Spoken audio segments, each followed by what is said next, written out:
adalah kembali buat anak-anak sekalian. Sekarang kita masuk ke bab berikut, yaitu mengenai statistika. Kita langsung ke ukuran pemusatan data. Nah, menentukan nilai ukuran pemusatan data, langsung masuk kita ke contoh. Kalau di dalam buku dia berada pada buku paket halaman 64. Jadi tabel yang ada di layar ini Bapak ambil dari buku paket halaman 64. Kita nanti akan menentukan rata-rata sekaligus dengan median sekaligus dengan modus. Untuk rumus rata-rata di sini sudah Bapak buatkan. Rumusnya adalah X bar sama dengan sigma FI kali XI per sigma FI. Kemudian median sama dengan LI atau batas bawah kelas tambah P dikali setengah N kurang FI per FI. Kemudian untuk modus LI atau batas bawah kelas tambah P kali D1 per D1 tambah D2. Sekarang kita mulai dari rata-rata. Sebelum ke rata-rata, hal-hal yang penting kita ketahui adalah P di sini sama dengan 5. P itu maksudnya panjang kelas.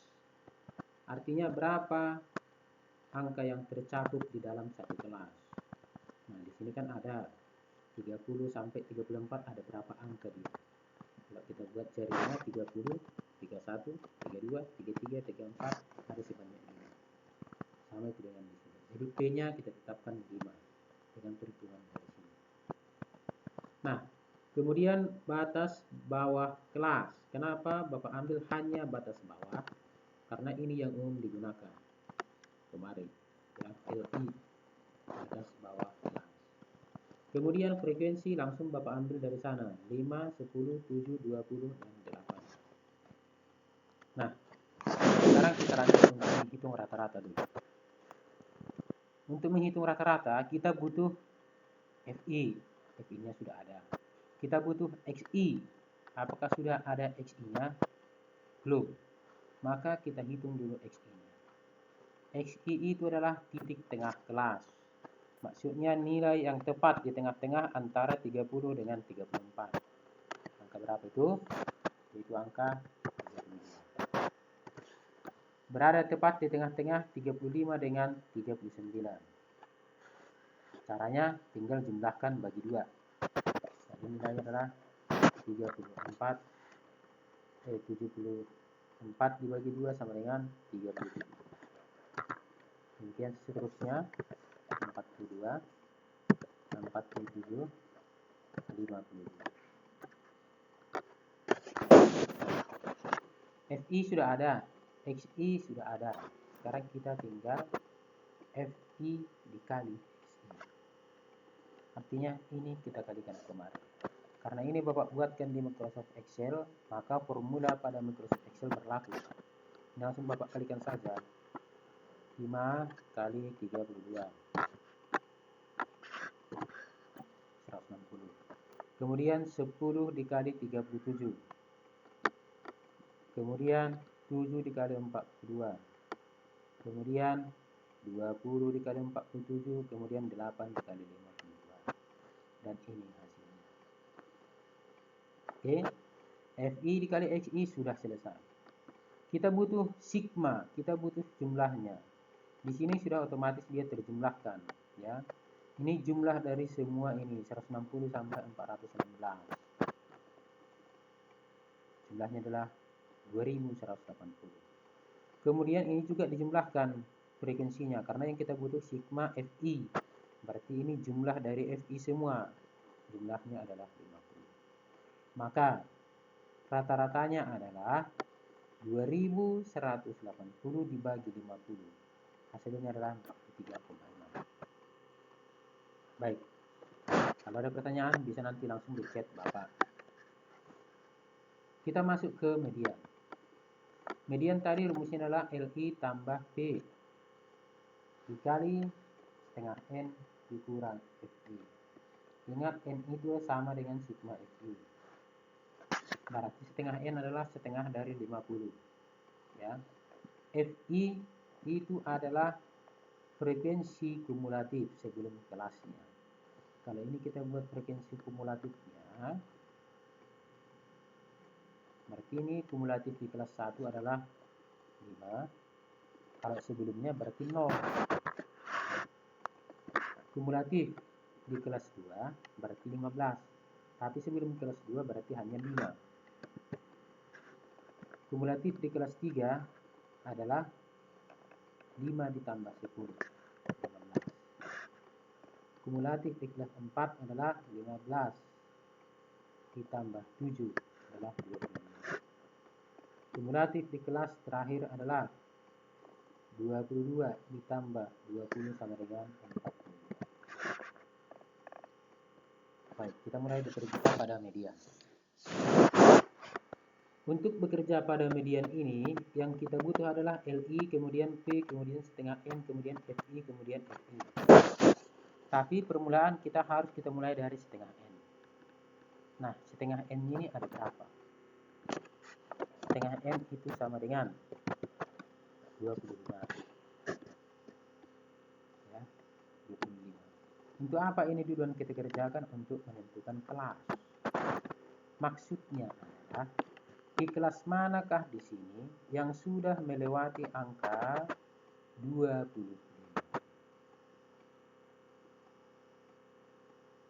Kalau di sini masih 0 sampai 5. Di sini 6 sampai 15. Demikian seterusnya. Yang manakah jumlahnya sudah melewati angka 25? Tentu sampai di sini. Maka inilah kelasnya. Ya. Di FI yang 20 inilah kelas untuk median. Ya, kelas untuk median. Maka dari sinilah kita ambil batas bawahnya. Berapa batas bawahnya? Di sana sudah ada. Batas bawahnya sama dengan 44,5. Kemudian masuk FI. Kalau FI langsung lihat saja FI yang berada di kelasnya. FI-nya sama dengan masuk yang ini langsung, karena ini kelasnya 20. Kemudian masuk FI, maksudnya frekuensi kelas I, sama dengan masuk yang ini 20. Kemudian panjang kelas sudah ada tadi kita buat, P-nya sama dengan 5. Sehingga ini tinggal kita masukkan ke dalam rumus ini. Bapak buat perhitungannya di sini. Sama dengan LI-nya ini tambah, ya, tambah kurung setengah N kurang FI ini kali P, P-nya ini per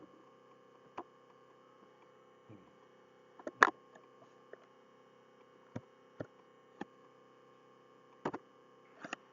45,25. Jadi hasilnya adalah 45. Memang dinyatakan hasilnya adalah 45,25. Baik. Sekarang kita masuk menghitung modus. Rumus modus di sini adalah LI tambah P kali D1 per D1 tambah D2. Nah, apa itu sebenarnya modus? Pengertian modus adalah data yang memiliki frekuensi paling tinggi. Kalau dalam data tunggal, dia adalah data yang paling sering muncul. Data yang paling sering muncul. Data yang paling sering muncul. Kalau di sini, data yang memiliki frekuensi paling tinggi. Berapakah di sini frekuensi paling tinggi? Di sini adalah angka 20. 20, ya. 20. Nah, untuk 20, maka kita bekerja dari kelas ini. Ini. Nah, maka kita pakai ini semua nanti. Nah, Bapak kasih warna dulu dia. biar semakin jelas.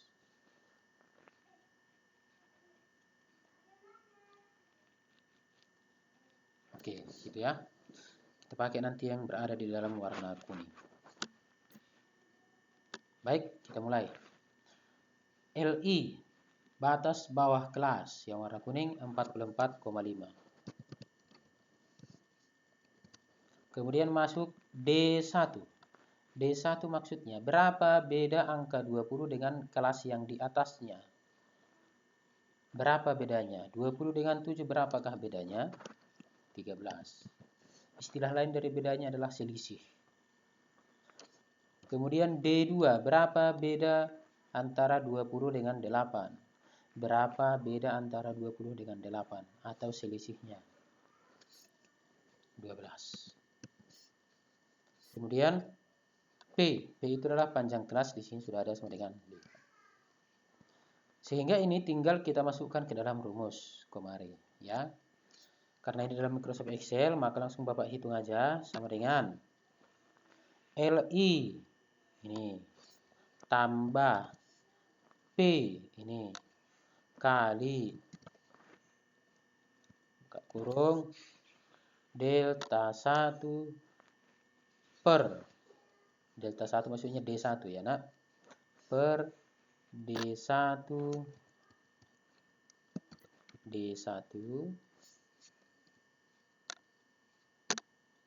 tambah D2. Enter. Jadi nilai modusnya adalah 47,1. Memang di buku dikatakan modusnya adalah 47,1.